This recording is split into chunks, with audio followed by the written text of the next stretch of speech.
from RZN Studios. I am Samantha Rusare. This broadcast is brought to you by Zimbabwe's television network in partnership with Women's Coalition of Zimbabwe. And I am joined with my co-host, Sipho Ndlovu. It is very good to hear that you are joined, you are live on our Facebook page. Now, the program is enhancing women's participation in electoral processes, and we are continuing with the conversation today. We have two ladies in studio with us. I have with me Tinotenda Shikunya, who is Communications Officer at Deaf Zimbabwe Trust on Sign Language. Again, as I said, we have Sipho Ndlovu, and from WICOS, we have Melody Mukundwi, who is WICOS Harare chapter person. Thank you very much for coming through, ladies. Thank you for having us. All right. So we are talking about the women's participation in electoral processes. I'll start with you, Melody. How do you think that women's participation in electoral processes is going the way you would want to see it go as WICOS? Thank you very much, Samantha. This is a very interesting topic and something that is very at the core of our hearts as Women Coalition of Zimbabwe. So where we want to see participation of women in electoral processes is where we have got at least 50% of women in decision-making positions. So this is where we are looking at, because it's a constitutional right that is in our constitution, where there is a right to equity. We've got that provision for equality and equity. We've got 50-50 for women. So if we have at least 50% as a starting point, that's where we want to see things. What do you think is hindering women from achieving 50-50? I think this is a combination of many factors that all of us need to work on, and which I think is one of the reasons why we are here to discuss it, to work together and make sure that we overcome all those barriers that prohibit or that hinder us as a country from achieving the 50-50%. So starting, I'll start to talk about the social issues that we have in our communities. We talk about maybe stereotyping, where we say sometimes when a woman is trying to participate, because there are different forms or levels where a woman can participate in electoral processes. But let's say, for example, one is trying to contest as a contestant. We also face stereotyping, where there's that labeling that someone wants to know, is Samantha married or not? That question always comes when we are faced with women. But when it comes to male contestants, there's no that question. No one wants to know about their marital status. No one wants to know about their families. But for women, everyone will want to know, is Samantha married? Does she have a husband? Does she have children? Because there is that cultural or social perception that our concentration as women is family-based. Yes. That's so I think this is the major blockage that we have, the major hindrance that all societies and communities are unknowingly or maybe knowingly at times contributing towards. Then we also see the lack of a level field ground, if I'm to put it that way, for the participation of women, where we see maybe sometimes the use of violence against women. There's intimidation.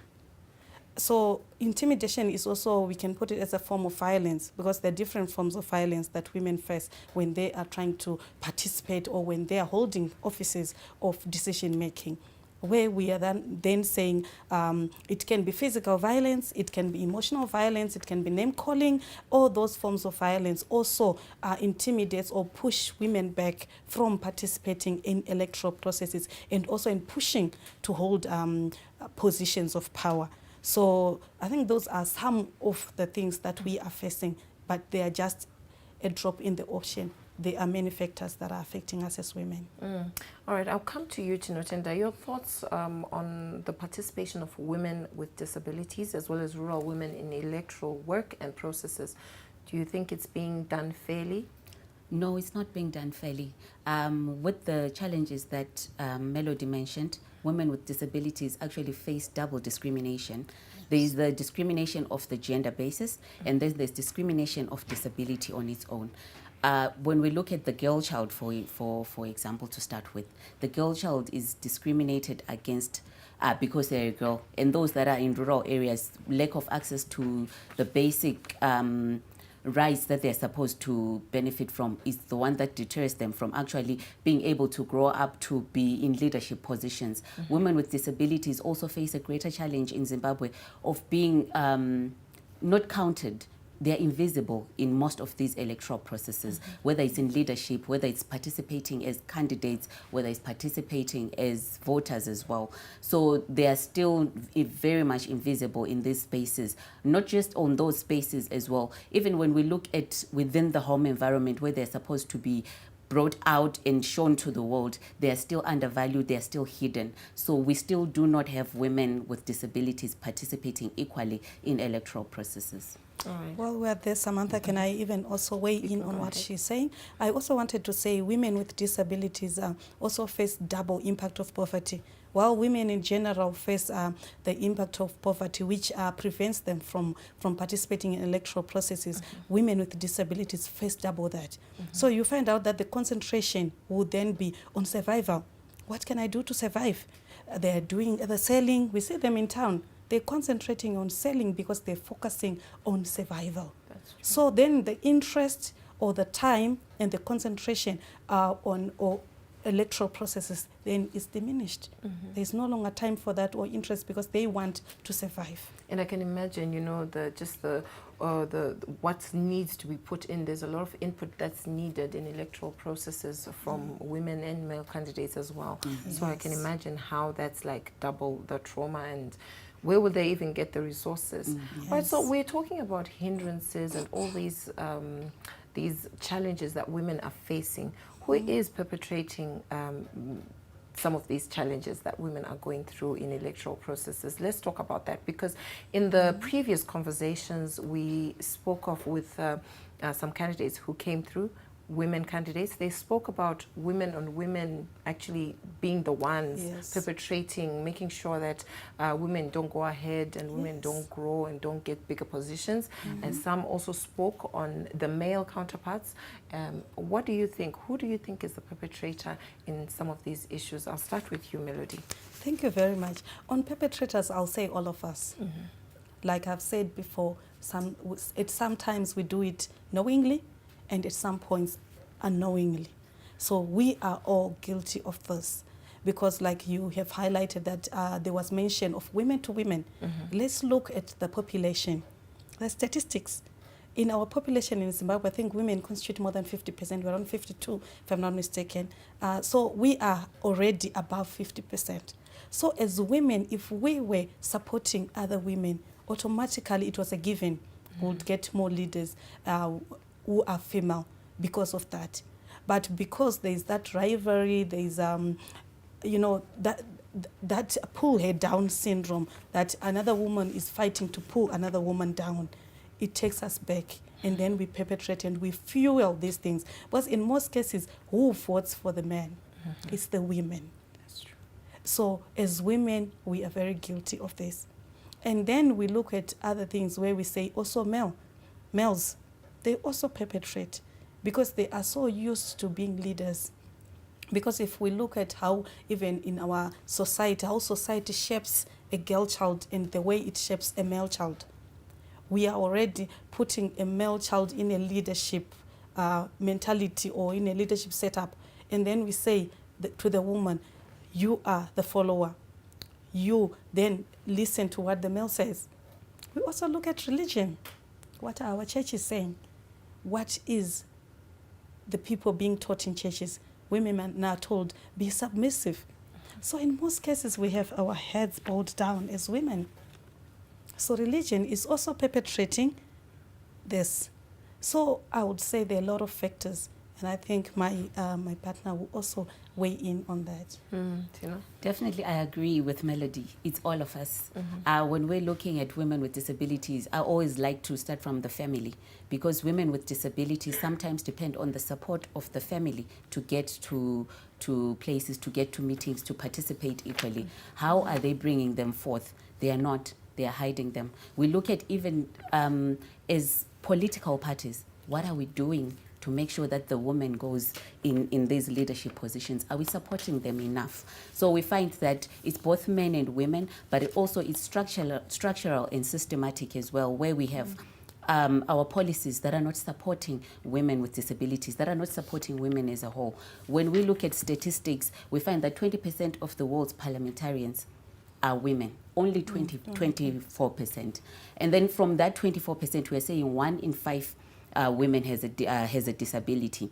How many women do we have in our own country who are in parliament, who are in leadership positions, who are leaders in their political parties? We have a few. Take, for instance, when we look at women with disabilities, they're represented by one woman senator. We have 2 senators in Zimbabwe. One is a woman, one is a man. And this one woman is representing a population of these so many women. These 2 people are actually representing 15% of the Zimbabwean populations of persons with disabilities. So can you say the margins? There is no equal representation because we are not doing enough as people. We are not doing enough as a country to make sure that we propel them to these leadership positions and to make sure that they participate equally. So I believe that each and every one of us is doing something to pull them down. That's true. So let's look at what is being done to curb currently, what is in place to make sure that women have these roles, to make sure that women have big roles and, you know, are participating effectively in electoral processes. What is currently in place and what would you want to see more being done? Thank you very much, Samantha. I think on that, we already have a starting point as Zimbabwe because we have provisions in our constitution. And Section 3 of the Constitution says that the supreme law of our country. So when we look at provisions that we have, provisions that speak about 50-50 that we talked about, provisions that speak about the rights of people with disabilities, there are provisions which talks about the right of freedom of expression, freedom of association. You know, all those provisions are already there in place. So it's now up to us to make use of them, to make people aware that they need to make use of those provisions. Because when we are talking about freedom of expression, when you are voting, you are expressing yourself. You have the right to choose who you want to be at a certain position. Those are electoral processes. So we already have provisions in our constitution.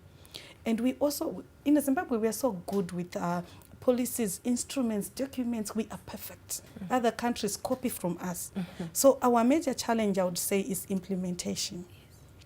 So from what is being done, back to your question, is as Women Coalition of Zimbabwe, we are training women, identifying women who want to be prospects, who want to hold offices, and we train them to make sure, number one, they know their rights as women. They know that they can lead as women, empower them in those spaces, and also help them to overcome some barriers, because some barriers are also personal. Because when you don't have self-confidence, when you're not motivated, because sometimes you'll not be motivated because you don't know, why is it important for me to participate in electoral processes? Why is it important for me as a woman to hold a position of decision making? So that's what we are doing at the moment as Women Coalition of Zimbabwe. And Tino, what is in place that you're doing in your organization to make sure that women have some of these decision-making positions?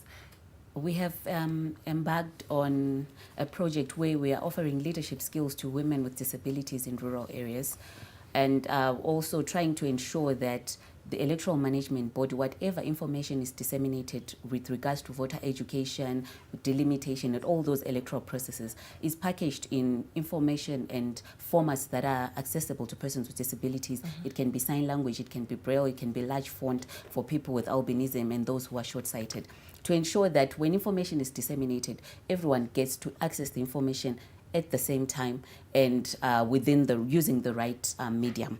We have also embarked on an economic empowerment program, because we feel that most of these stigma, stereotypes, and lack of inclusion comes from a place where women with disabilities are not empowered economically. Because when you are empowered economically, you can stand for yourself.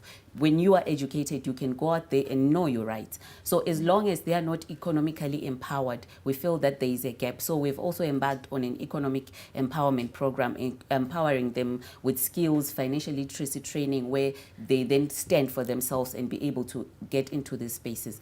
We also offer disability management training to ZAC, we've offered it to different sectors within our community to ensure that people know how to handle disability issues. People are able to be inclusive. When we erect a building, how inclusive is it? When we have a meeting, are people with disabilities represented? Because we say nothing for us, nothing is for us without us. Yeah. So definitely we need persons with disabilities participating. So that's the core of our disability management trainings, to bring out the issue of inclusion and how best different people and different organizations can be inclusive.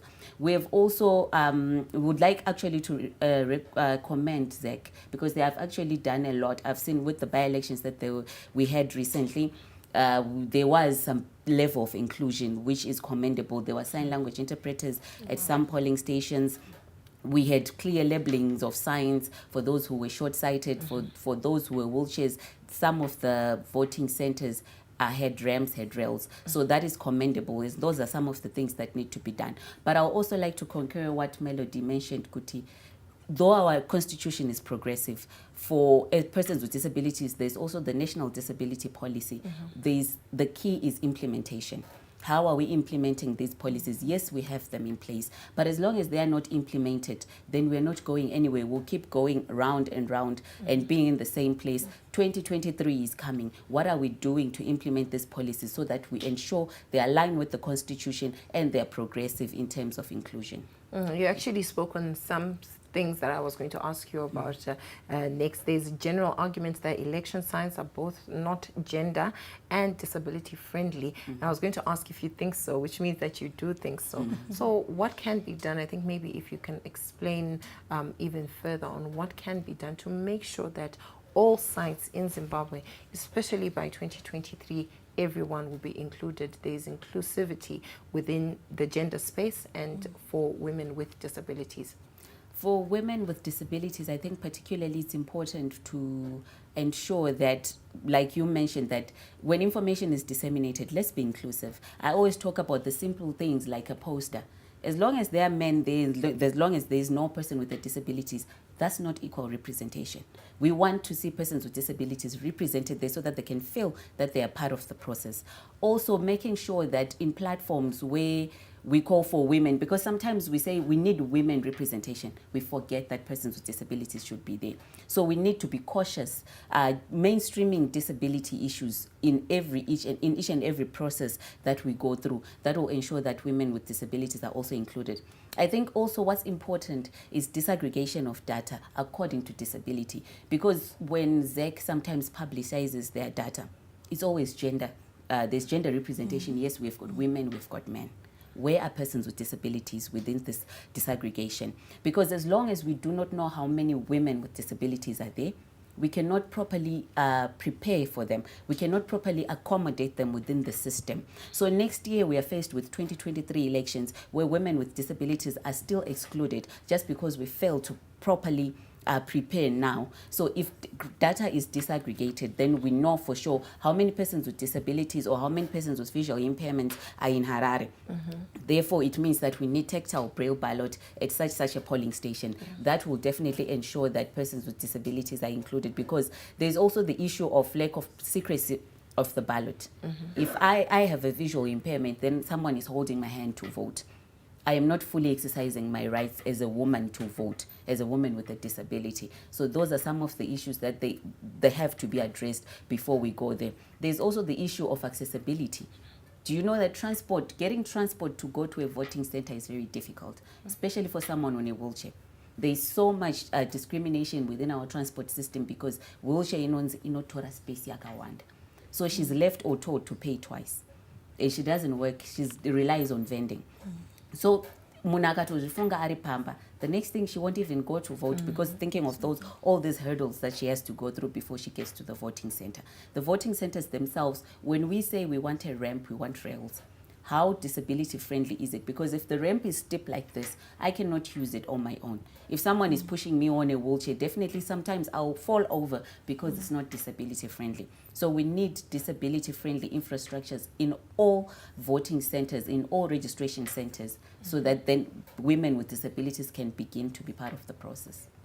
Yeah, those are some of the things people overlook, I Yes, think. that's very But true. she explained it in a way that even I understood that how important some of these infrastructural changes is to our electoral processes. And to you, Melody, the general argument that the sites are not friendly and gender friendly, do you agree with that? I think they are not. Like we have been saying that the electoral process itself, the whole of it needs to be gender sensitive. So even on the sites, we also need to make sure that they are gender sensitive by making sure, of course, I also concur with what Tino has said about the previous elections that we had, that there were efforts that we saw to make sure that there was equal representation. Because when we look at electoral processes, women can participate at different levels. So even observing elections, we also want to see equal representation there. Because let's say I'm a woman and I'm approaching a polling station and it's male dominated, it can be intimidating just to go there. So when we make sure that there's equal representation, we make the environment conducive. So in all the stages, let's look at all the processes that are involved and make sure that they are gender sensitive and involve women in every stage. All right, I'm going to go back to female candidates. Do you think that the media seems to be biased, maybe with a negative attitude on women, especially women candidates as well as women election workers during election time? I strongly think that. And it was one of my recommendations, actually, to speak to the media, to say, media, work with us. Don't perpetrate stereotyping. Because you will see that during election times, because we know news has to be something that interests people, of course, but let's not use it as an instrument to downgrade or pull down women. Because if a woman does something and she's a contestant, you will see it's all over the news, it's all over the media. So in doing so, the media is playing a huge role in undermining the participation of women. So let's make sure that as the media, we use it for the good cause and cover women. Let's cover women that are women leaders so that they become role models, because that's where people get the information, get the motivation from the media. So in using media for good, let's promote women, let's showcase them, talk about them. You know, when we're talking about women issues, sometimes they become that issue that women always want everything. That's not it. What we want as women is equal representation. It's the equal opportunities. So in covering media, let's make sure that women has got equal opportunities. They are covered well, and then we also don't promote stereotyping from the media. But do you also think something can be done with the media to promote this enhancement of participation of women who with disabilities and in the electoral processes? What can be done by the media to enhance that?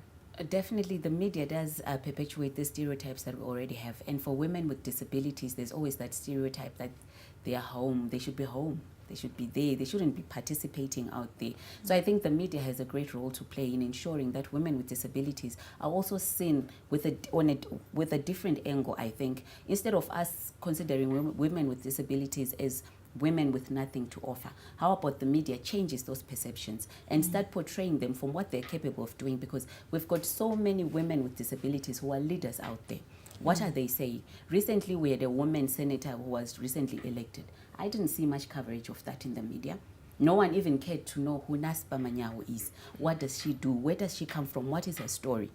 So we always have the media now, I guess in the time of social media as well, where people are also concerned about the little things that don't really matter. Yes. When things that impact our community, our society, things are happening out there, no one is taking note. So the media does have a huge role to play. When we look at the Convention on the Rights of Persons with Disabilities, it actually requires the media to portray women with disabilities and persons with disabilities as a whole in a manner that fosters the respect of their human rights. But we're not seeing that. Oftentimes, women with disabilities are portrayed as people who are supposed to be pitied. Exactly. It's like a Yes. charity model that's perpetuated by the media. You only see stories of women with disabilities in the media when they're looking for donations. Those you can see them running for days. She's looking for donations. She wants to go to India. How about we see women with disabilities who are leading, so that we set an example for the younger girls with disabilities to see that this is possible. How about we portray women with disabilities who are leading in their communities to see what they can do? Where are the women with disabilities I mentioned before in political parties? What is being done? We have seen posters of persons who are representing or candidates within their political parties. I have rarely seen one with a disability. Why? Because they are still being put behind, and the media has that role to change the perceptions within the electoral management body, within the family structure, within the country as well, within the male environment, to say these are women, they have something to offer, give them a chance. So we still need that. I think the media really does have a huge role to play. There's also this thing that they do when reporting on disability. The terminology used leaves a lot to be desired. And that is where it starts. A woman living with a disability has done this. The terminology itself is derogatory. So you end up not really considering disability, but what you see is the pittiness within the report. You don't really want to know more about what's happening. So let's is there anything that you do actually to make sure that maybe you train media personnel in what to say, what to do, and how to handle such stories, and how to, to report on such issues? Is there anything being done or anything that you are planning to do? Yes, with regards to that? As Deaf Zimbabwe Trust, we have done the disability management training with some members of the media, like we've had where we say from the Herald House, we have one representative to come and then take back the information to their colleagues. But we see that is still happening. So what we've also done is we've used our social media pages to publicize what's right and what's wrong. We have what we call Fact Friday, where we'll be unpacking the disability terminologies. This is the right way to say. With disability, it's person first, the disability follows. If it's a woman on a wheelchair, you say a woman on a wheelchair.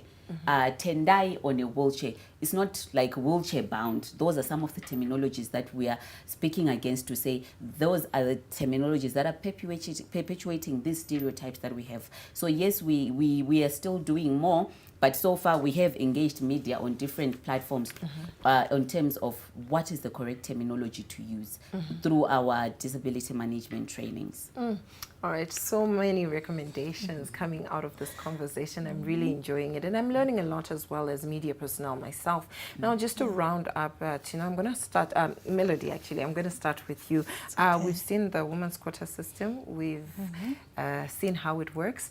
We've had people who've had their own, what they think about it. I want to know what do you think about the women's quota system? Is it working for the women who are in parliament? And to you, Tino, my question, if you can just make it short and precise because of our time. Tino, would the same system work for women with disability? I'll start with you, Melody. Thank you very much. Well, the quota system was a good starting point. I think for Women Coalition of Zimbabwe, it's not working for us. The reasons being that it's not addressing the 50-50 issue that we're talking about, because it's like a varamuromo.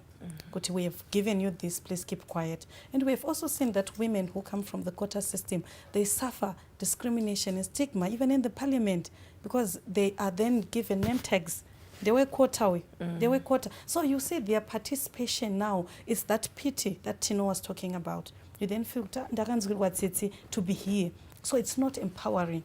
So what we want is equal representation, where we see that women are given the chance and then they are able to stand for themselves and participate. Wow. Okay. And Tino? Do you think the same system could work, as it is also a good starting point? Do you think it could work for women with disability? Yes, it's a good starting point, but like she mentioned, that it doesn't really totally empower, because that community that you're going into sees you as someone who was just given and you didn't work for it. So we want to get to a platform where we're saying everybody works equally, everyone is given a chance equally, so that everyone then can be able to bring out the best that is within them. I think definitely I agree with Melody. We also need adequate and equal representation on that level. Yes, we appreciate the quota system. We would like a certain percentage of that quota system to be awarded to women with disabilities. Then it becomes progressive. This has been a fruitful conversation, as I said. I've also learned a lot in this conversation. Thank you very much, Melody, and thank you very much, Tenda, for coming through and sharing your thoughts on enhancing women participation in electoral processes. We had in studio, as I said, Tenda Chikunya, who is Communications Officer at Deaf Zimbabwe Trust, and we also had Melody Mukundwi from WICO's Women's Coalition of Zimbabwe, and she is the Harare chapter person, and we were continuing the conversation on enhancing women participation in electoral processes. And thank you very much once again, women. And that's all we had for you on this broadcast that was brought to you by Zimbabwe's Television Network in partnership with Women's Coalition of Zimbabwe. I am Samantha Rosada, your host for today, together with Siposihle Ndlovu, who was my co-host for today. Pleasant viewing on ZTN Prime.